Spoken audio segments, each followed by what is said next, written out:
sacando a todos, Pedro se puso de rodillas y oró, y volviéndose al cuerpo dijo, Tabita, levántate. Y ella abrió los ojos, y al ver a Pedro se incorporó, y él, dándole la mano, la levantó. Entonces, llamando a los santos y a la viuda, le presentó viva. O sea, esta mujer muere, se enferma y se muere. Pero viene Pedro, ora, y la mujer resucita. Esto es tremendo. La mujer resucita. Pero ¿qué le da derecho a que esta mujer resucite después de muerta?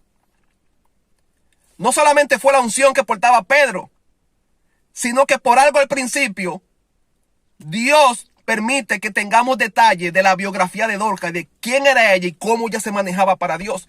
Cuando tú tienes buen manejo en las dádivas, en las ofrendas para Dios, cuando tú todo el tiempo vives pensando en la obra, en los instrumentos, en los profetas, en la honra de Dios, no importa lo que te pase, tendrás autoridad para salir del problema, o Dios enviará a alguien a sacarte del problema. Porque no eres una mujer ni un hombre cualquiera en el cielo cuando operas en este nivel de percepción celestial. No eres cualquier persona para Dios. No eres cualquier mujer o cualquier hombre para Dios cuando tú operas en este nivel de percepción sobre el cielo celestial. Porque hay gente que vive en tiniebla y son cristianos. ¿Por qué viven en tiniebla? Porque todo lo cuestionan, todo lo critican. No entienden las cosas y comienzan a criticar. Eso no es de Dios, yo no voy con eso. Hermano, todo lo que usted está criticando está aquí en la Biblia.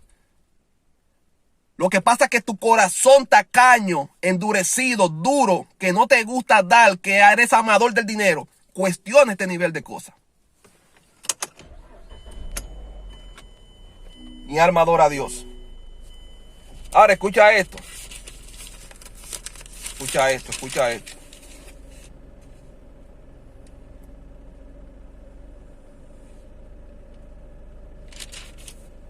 Escucha esto. Te trae una información para que tú recapacites y entre a los niveles grandes de revelación.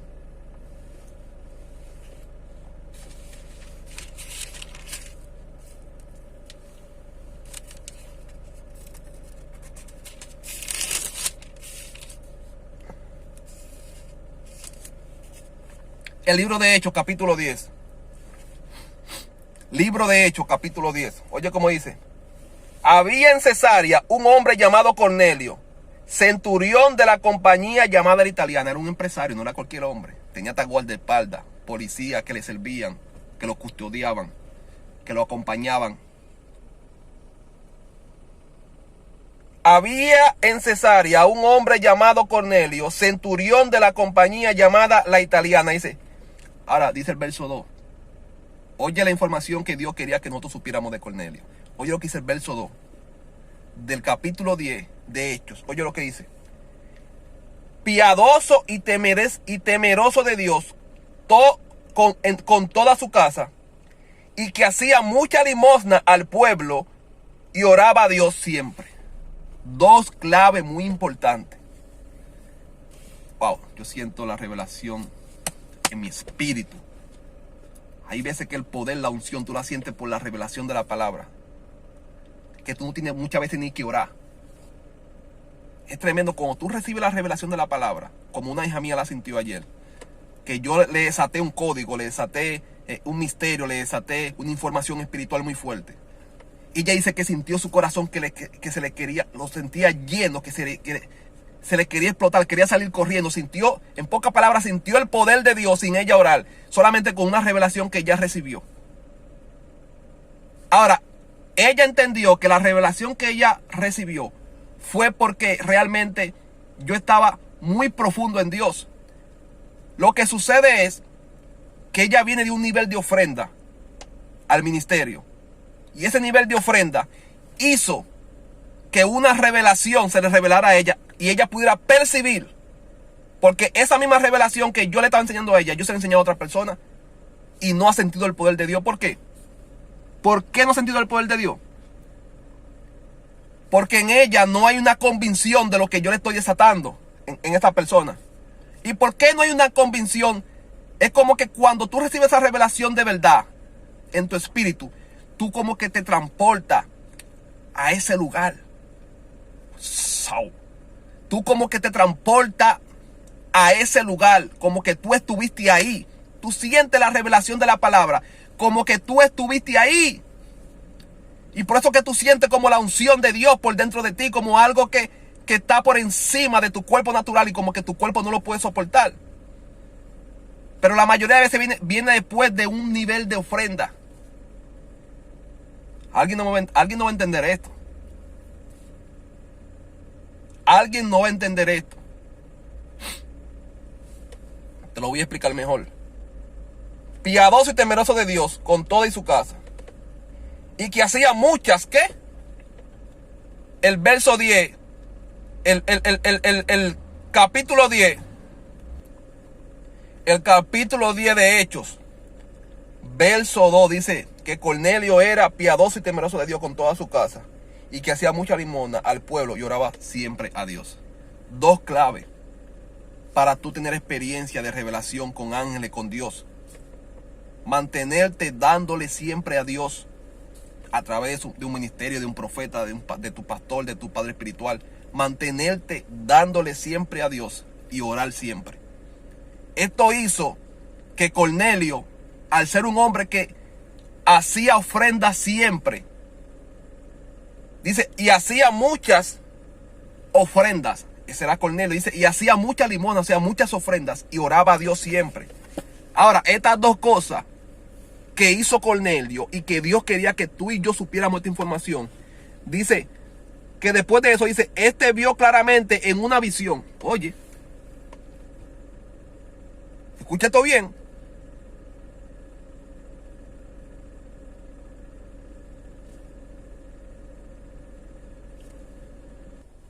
Dice, ahora dice, este vio claramente en una visión, como a la hora 9 del día, que un ángel de Dios entraba donde él estaba y le decía a Cornelio.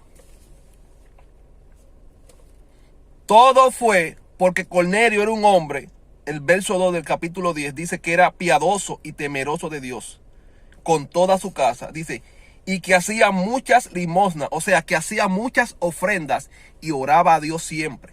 O sea, que el tú mantenerte ofrendando todo el tiempo y no ser monótono con Dios. De que porque esto es lo que yo doy toda la semana, 50, 60, y me voy a mantener el año entero de que dándole 60 a Dios. Y tal vez muchos dirán, no, pero es que si Él no me aumenta más, yo no le puedo aumentar a Él. Es que no se trata de eso. Esto no es así. Esto es por revelación y por fe.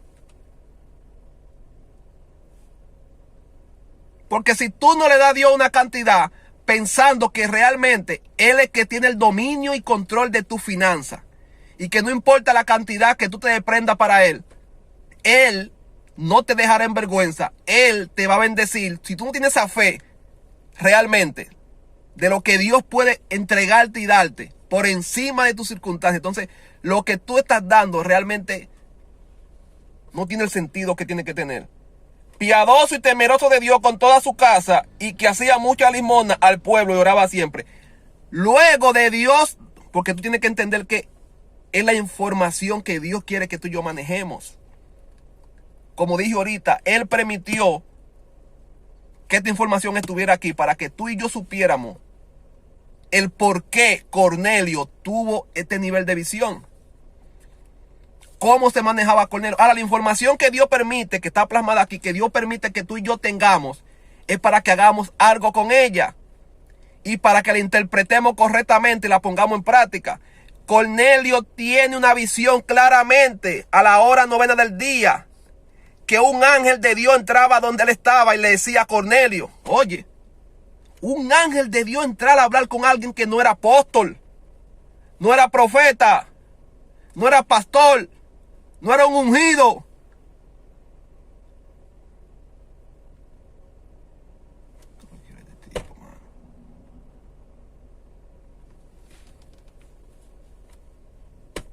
No era un ungido.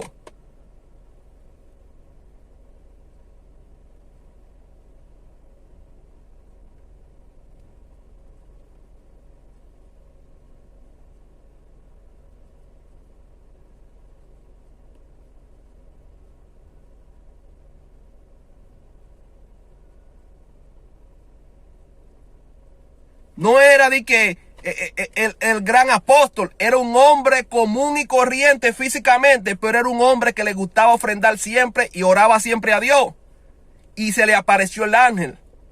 Y por esta razón, ya ustedes conocen la historia, la casa de Cornelio recibió la visitación del Espíritu Santo cuando Pedro llegó.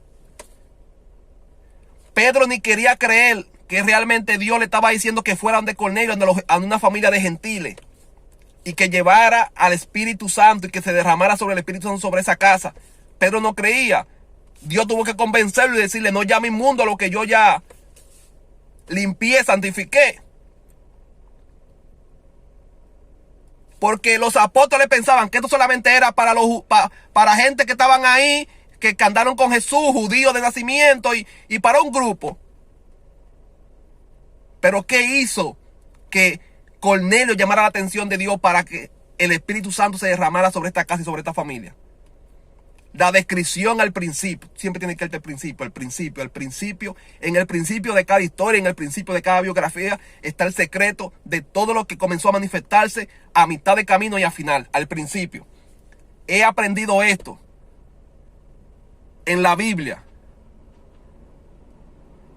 que toda manifestación en cada historia de la Biblia, toda manifestación que suceda a mitad de historia, al final, toda bendición, toda grandeza, toda gloria que sucede a mitad o al final de la historia, está basada en algo, en una información que está al principio de esa biografía de ese hombre de Dios, o al principio de esa historia, de esa ciudad, de ese rey, de lo que sea.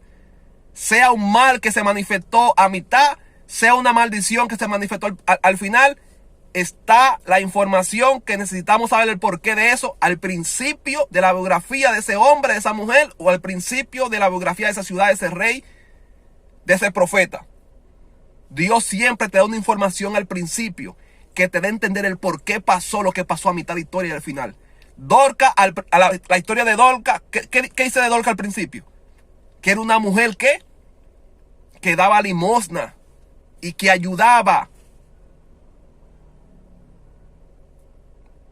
Te da a entender que al final lo que pasó con Dorca, el milagro que pasó con Dorca, te da a entender que todo fue por la información que se te reveló al principio de la biografía de Dorca. Lo que pasó con Cornelio, al final te da a entender con su familia que el por qué pasó por la información que Dios dejó plasmada al principio de la biografía de Dorca. Entonces creo que he dado ya bastante información sobre este tema. Tal vez muchos la apliquen, la cojan, la reciban. Hay muchos que no la van a recibir igual. ¿Por qué? Por su nivel de percepción, por su nivel de piedad. El nivel de piedad influye mucho. La percepción de cómo ser piadoso en Dios aquí en la tierra. La percepción de cómo ser generoso aquí en la tierra. La percepción de cómo se manejan las ofrendas aquí en la tierra. La percepción de cómo se maneja lo celestial aquí en la tierra. Cómo se maneja el nivel de dar, de desprenderse aquí en la tierra. Cuando no manejas ese nivel de percepción, lo que yo te desato, lo que yo te revelo, no lo vas a percibir como tienes que percibirlo. Por eso hay un grupo de muchas veces de hijos míos que reciben una revelación mía, la reciben como wow, tremendo, me volví loca, no, sentí un fuego, no quiero esperar, ya no quiero, no quiero esperar que amanezca, quiero ofrendar hoy mismo, esta misma noche, o quiero ir el lunes, ya mañana mismo quiero ir a salir a hacer esto para Dios, mañana mismo me quiero trancar en un ayuno, mañana mismo quiero comenzar a hacer silicio, dependiendo de la información que yo esté dando. Hay gente que se pone rápido, que se desespera porque ya quiere entrar en ese nivel.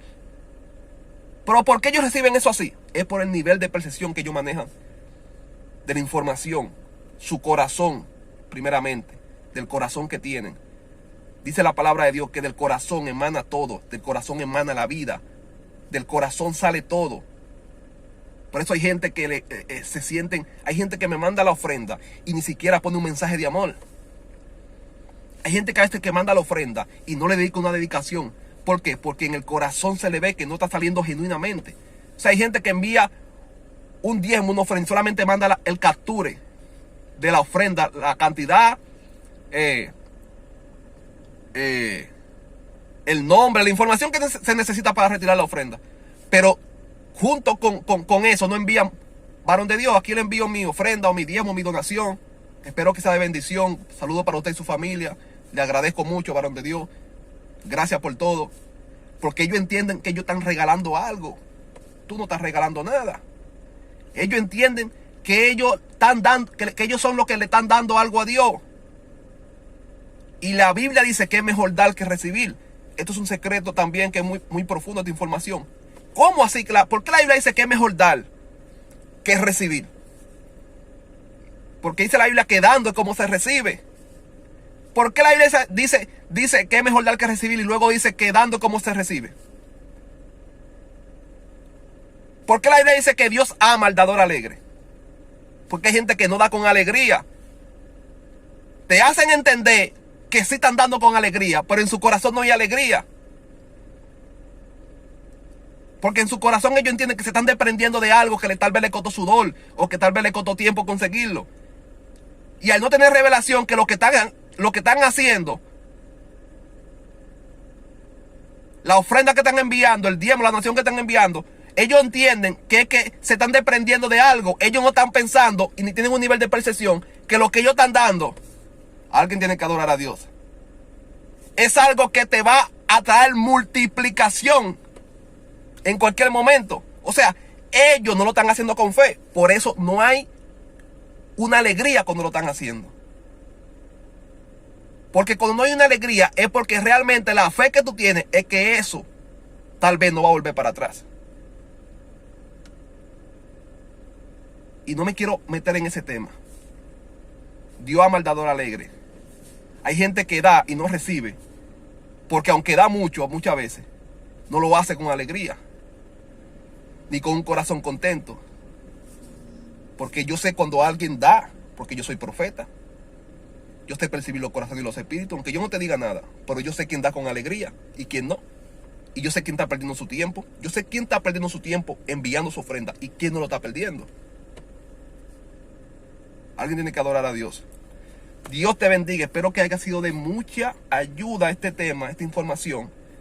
Te enviamos un abrazo. Dios te bendiga, Dios te guarde. Dios tiene grandes planes para nosotros. No nos desconcentremos, que esa es una de las armas más grandes que tiene el enemigo.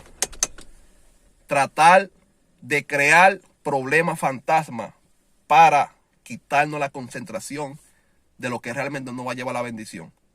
¿Cómo así? Wow, no me quiero meter en ese tema. ¿Cómo así? ¿Tú no sabías que hay problemas fantasmas? ¿Cómo así problemas fantasmas, profeta?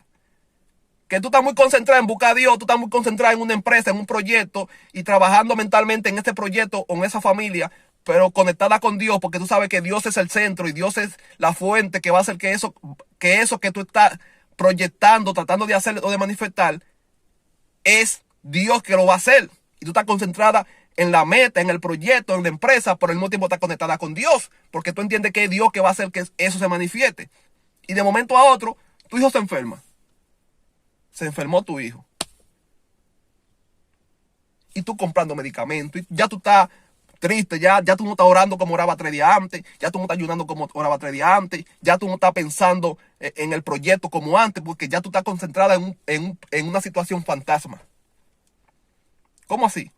Una situación que no existe, que es creada por un espíritu inmundo, pero que en realidad tu hijo no va a morir.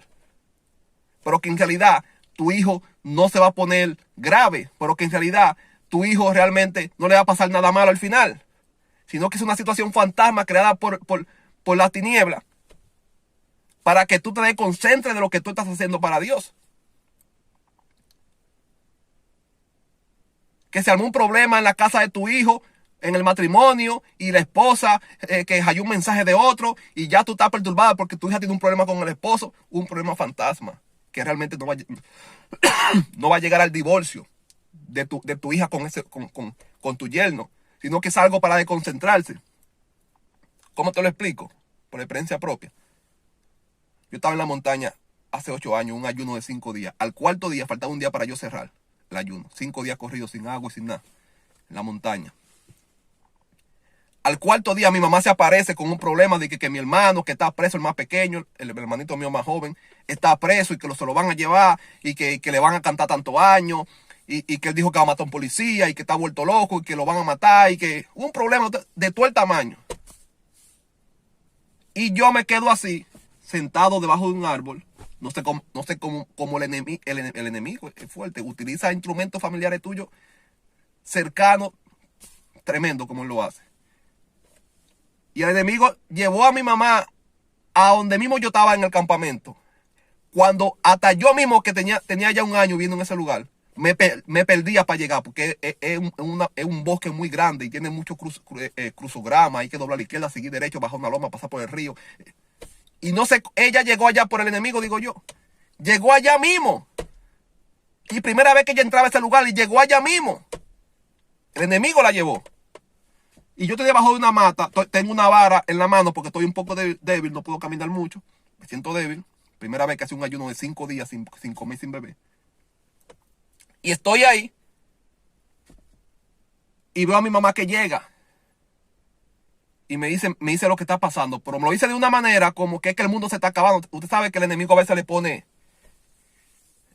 como decimos en Hollywood, le pone como teatro a las cosas, le pone como un poco de sazón, le pone como un poco de seso. O sea, como que, ¿cómo se dice? Cuando tú dices como tú te estás cediendo, te está pasando. Como que el enemigo le pone como un poquito más de sustancia. Tú sabes cómo parece. Mi mamá con los ojos aguados, casi llorando. Yo estoy debajo de una mata así sencillo, con mi vara en la mano. Le digo yo a mi mamá: bueno, mamá, tengo 2 cosas para decirte.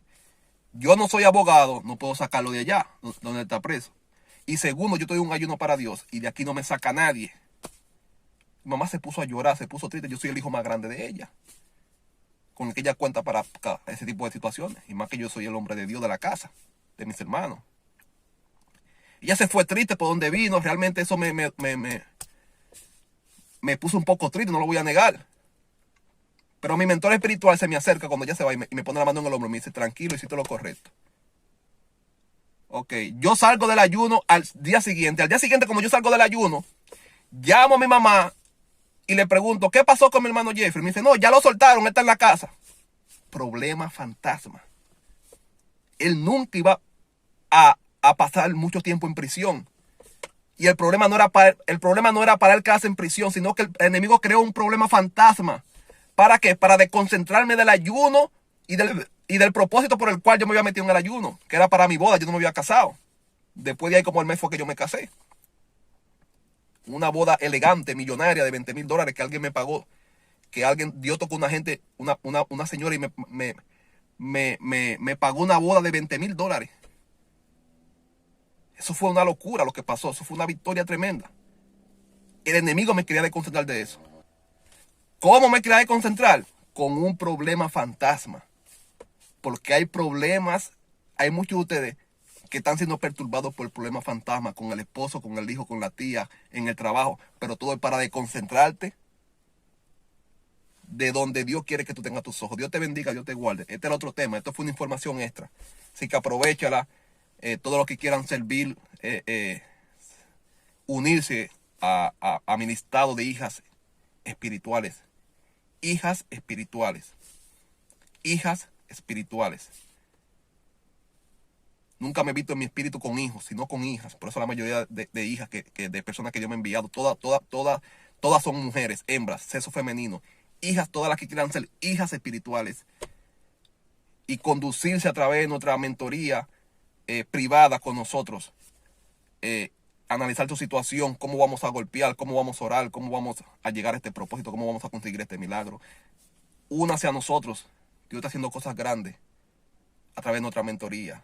Y cómo Dios está dirigiendo a muchas familias, muchas personas a alcanzar un nivel de gloria mayor en su finanza, su familia y muchos entornos. Dios te bendiga, Dios te guarde. Comparte este video con alguien. Shalom, shalom.